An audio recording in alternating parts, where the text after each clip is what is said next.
Good morning, everyone. We have started with our second lesson of geography, that is physical features of India. There are 6 major physiographic divisions. In the very first class of this lesson, we have discussed about these in brief, and from these 6 we have already gone through 3 of them in detail. हम इनमें से 3 में detail के बारे 3 के बारे में detail में पढ़ चुके हैं. उसमें अगर हम बात करें, सबसे पहले हमने the Himalayan mountains, then after the northern plains, then after the peninsular plateau, and the fourth one is the Indian deserts. Today we are going to discuss about Indian deserts. If you try to find out the location, then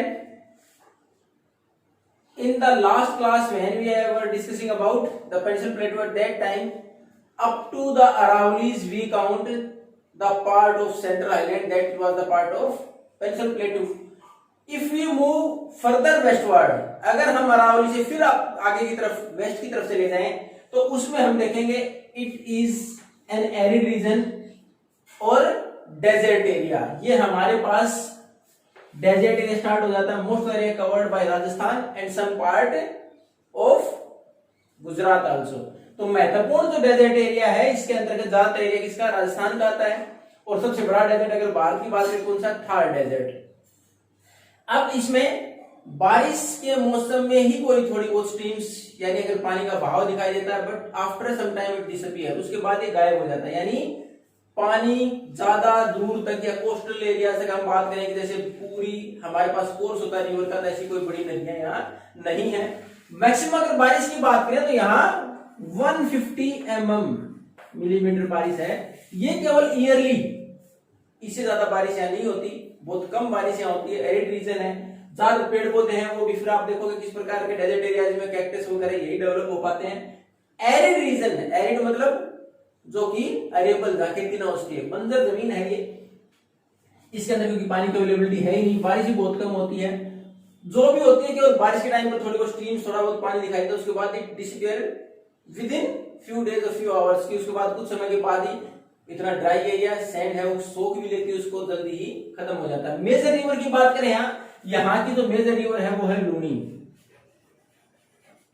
अगर Indian desert की बात करें, यहाँ की सबसे महत्वपूर्ण जो नदी है वो है लूनी. अब यहाँ उसके साथ साथ हमें क्या दिखाई देते हैं, सैंड ड्यून्स. सैंड ड्यून्स मिट्टी के टीले. तो डेजर्ट एरिया में क्या है, मिट्टी के टीले.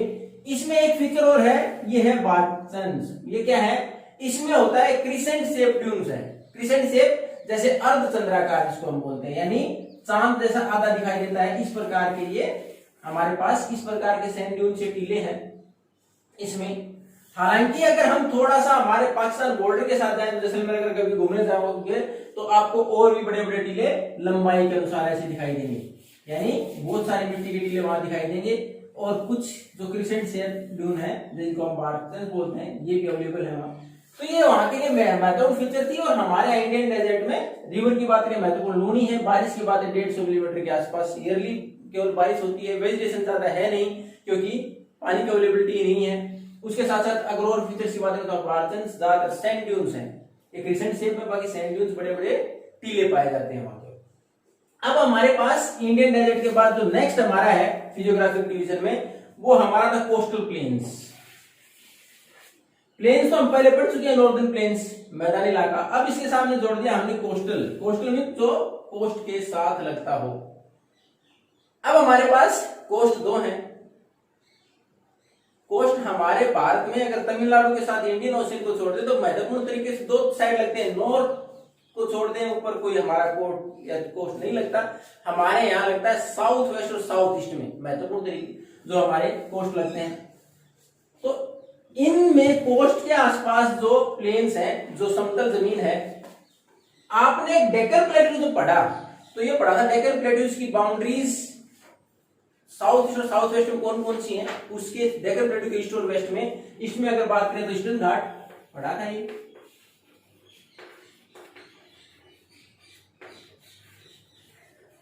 और वेस्ट में वेस्टर्न घाट.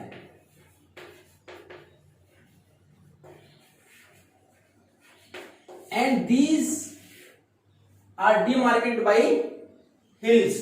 ये अगर इनकी बात करें तो यहाँ क्या है, ये माउंटेनियस एरियाज है, ये पहाड़ी इलाके हैं वहां आसपास। अब इन घाट से और कोस्ट के बीच में जो तट है उसके बीच में जो मिट्टी जमा हुई है वो क्या है, कोस्टल प्लेन्स। यानी ईस्टर्न घाट से और ईस्टर्न कोस्ट के बीच की जो जगह वो क्या है, ईस्टर्न कोस्टल प्लेन। और वेस्टर्न घाट से लेके और वेस्टर्न कोस्ट के बीच में जो प्लेन्स है, जो मिट्टी जमा हुई है, समतल जमीन है, वो क्या है, वो हमारे वेस्टर्न घाट्स हैं। अब इनमें भी अगर हम बात करें तो इनको जो हमारे पास कोस्टल प्लेन से 3 भाग हैं, ऊपर से लेके अगर नीचे की बात करें तो अगर वेस्टर्न कोस्ट की बात करें 3 हिस्सों में बांटा गया। इसको कौन कौन से, सबसे ऊपर कोंकण। कोंकण कहां से कहां तक है, आपकी बुक में दे रखा है मुंबई से गोवा। जो पार्ट है हमारा, जो हमारे पास वेस्टर्न कोस्ट अरेबियन सी के साथ लगता है, उसमें सबसे ऊपर का part Konkan, then after Kannada,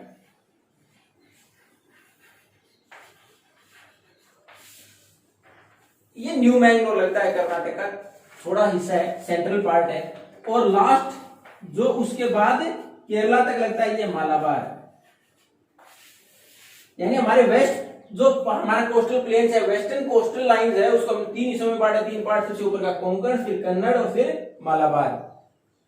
और यहां ज्यादा कोस्टल प्लेन्स की विड्थ ज्यादा नहीं है वेस्टर्न पार्ट में। उसके बाद हमारे पास अगर ईस्ट की बात करें तो ईस्ट को भी हमने 2 भागों में बांटा है। ईस्टर्न कोस्टल प्लेन्स की जो बाउंड्री है उसको भी हमने 2 भागों में बांटा है, नॉर्थ से साउथ। तो ऊपर का जो हिस्सा है वो तो कहलाता है नॉर्दर्न सिरकार।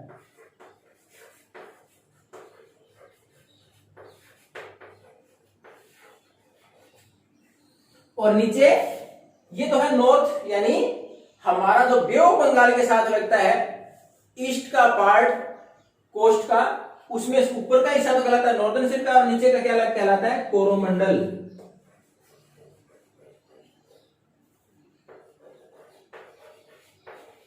नीचे का हिस्सा क्या है, कोरोमंडल। तो इसमें 1 नंबर में अगर आपसे क्वेश्चन पूछ लिया जाए what are the 3 divisions of western coastal plains, उसके 3 बता देंगे तो हमारे पास कोंकण, कन्नड़ और Malabar. And what are 2 major divisions of eastern coastal plains are northern Circars and Coromandel. ये हमारा विभाजन है। ये अगर वेस्ट से तुलना करें ईस्टर्न की तो these are wider than western coastal plains, ये उससे इनकी चौड़ाई ज्यादा है। और यहां फर्टिलिटी के अनुसार भी क्योंकि मेजर रिवर है, महानदी, गोदावरी, कृष्णा, कावेरी, ये नदियां अल्टीमेटली इस चैनल के द्वारा कहां जाके मिलती हैं, बे ऑफ बंगाल में। तो ये large deltas are formed, delta बनाती हैं। तो इस साइड विड्थ ज्यादा है। अगर इधर की बात है कोस्टल प्लेन, पहले इंडियन डेजर्ट, उसके बाद कोस्टल प्लेन में हमारा वेस्टर्न घाट से लेके वेस्टर्न कोस्ट के बीच में जो प्लेन्स हैं, जो मिट्टी जमा हुई है, समतल जमीन है, वो है वेस्टर्न कोस्टल प्लेन। ईस्ट में ईस्टर्न घाट, जो पर्वत श्रृंखलाएं हमारी नीलगिरीज वगैरह, उससे लेके और हमारा ईस्टर्न कोस्ट जो लगता है बे ऑफ बंगाल के साथ, उसके बीच में जो मिट्टी जमा होने के बाद समतल जमीन है, प्लेन्स है, वो क्या है, ईस्टर्न कोस्टल प्लेन्स। उसके फिर हमने डिवीजन पढ़े, वेस्ट में 3 है, कोंकण, कन्नड़ और मालाबार। और अगर हम ईस्ट की बात करें तो नॉर्दर्न सिरकार और कोरोमंडल। ये हमारे द डेजर्ट। उसके साथ साथ हमने पढ़ा हमारे तो कोस्टल प्लेन्स। अब उसके बाद हमारा जो इस बुक में लास्ट और जो 6th डिवीजन है वो क्या है, हमारा लास्ट डिवीजन है आइलैंड्स।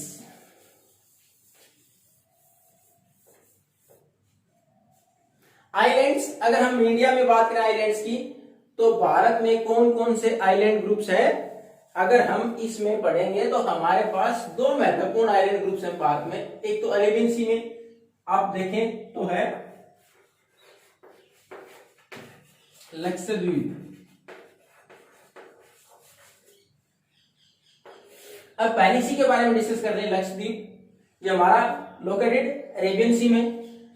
अगर हम इसकी टोटल एरिया की बात करें तो ये 32 स्क्वायर किलोमीटर ओनली। अगर इसे टोटल एरिया की बात करें तो लगभग 32 स्क्वायर किलोमीटर का एरिया है इसका। अब इसमें एक फीचर और दे रखी है, इट इज एक कोरल आइलैंड।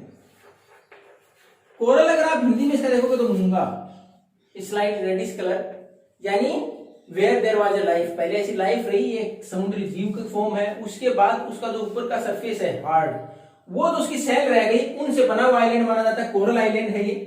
और उसके बाद इसमें अगर वो देखें फ्लोरा एंड फोना तो वेजिटेशन है, वेजिटेशन के साथ साथ इसमें एक बर्ड सेंचुरी भी है। इसमें एक आइलैंड का पार्ट है पीटी आइलैंड,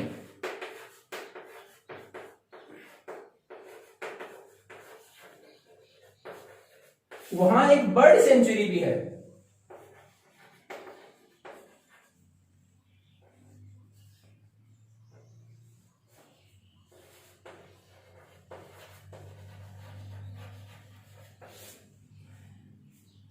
अब इसके बारे में आप पढ़ोगे, इसके कई नाम रहे पहले, लक्षद्वीप भी था, मिनिकोय भी बोला गया इसको, लेकिन इसका एक्चुअली जो लक्षद्वीप नाम है कब हुआ, 1973 में। तो ये हमारा, अगर हम आइलैंड्स की बात करें तो हमारा फर्स्ट जो आइलैंड ग्रुप है वो कौन सा है, लक्षद्वीप। कहां, अरेबियन सी में। और उसकी टोटल एरिया की बात करें तो 32 स्क्वायर किलोमीटर। इससे पहले इसका लक्षद्वीप और मिनिकोय भी नाम था। अल्टीमेटली जो लक्षद्वीप नाम है 1973 में डिसाइड किया गया। कोरल आइलैंड है ये। उसके साथ साथ यहाँ एक बर्ड सेंचुरी है, और वो कहा है, पीटी आइलैंड है इसका पार्ट, उसके अंदर एक बर्ड सेंचुरी है and rich in flora and fauna, vegetation भी काफी है। दूसरा अगर हम बात करें हमारे आइलैंड ग्रुप की, तो दूसरा आइलैंड ग्रुप भारत में कौन सा है, दूसरा आइलैंड ग्रुप है हमारा अंडमान निकोबार, बे ऑफ बंगाल में।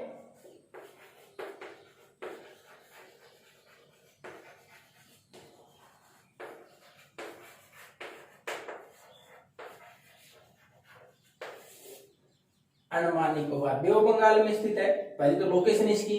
उसके बाद it is a elongated chain, एक लंबी चेन सी दिखाई देती है, ये स्कैटर्ड है छोटे छोटे नंबर में, ऐसे ऐसे ये चेन सी देखोगे आप बे ऑफ बंगाल में, ऐसी चेन सी बनी हुई है। इसका जो ऊपर का हिस्सा है नॉर्दर्न, उसको तो नाम दिया गया अंडमान, नॉर्थ का पार्ट है। और जो नीचे के आइलैंड्स हैं उनके लिए वर्ड इस्तेमाल किया, साउथ का जो पार्ट है उसके लिए निकोबार। अब इनका एरिया और संख्या दोनों ही ज्यादा है किससे, लक्षद्वीप से। लक्षद्वीप का एरिया 32 स्क्वायर किलोमीटर था। इसका टोटल एरिया आपकी बुक में मेंशन नहीं करता, लेकिन इसकी संख्या भी नहीं मेंशन करती, लेकिन हम पढ़ चुके हैं 6-7 क्लास में। इनकी संख्या लगभग 550 के आसपास है, यानी टोटल छोटे छोटे आइलैंड कितने हैं, ये 550 के आसपास है। और ये कैसे माना था कि आइलैंड बने किस प्रकार, ये माना था सबमरीन माउंटेन्स, कुछ एक माउंटेन्स जो कि कभी समुद्र के नीचे चले गए, उसका कुछ हिस्सा ऊपर रह गया, उसका हिस्सा है ये अंडमान एंड निकोबार आइलैंड।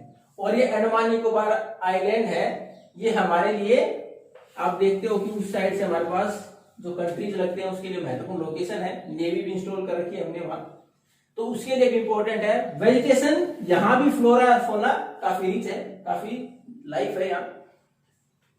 तो ये हमारे थे दो मेजर आइलैंड ग्रुप्स, पहला लक्षद्वीप, दूसरा अंडमान निकोबार। लक्षद्वीप अरेबियन सी में, अंडमान निकोबार बे ऑफ बंगाल में। लक्षद्वीप का एरिया 32 स्क्वायर किलोमीटर, इसका एरिया, इसकी संख्या देखिए लगभग 550 के आसपास है, एरिया भी ज्यादा बड़ा है।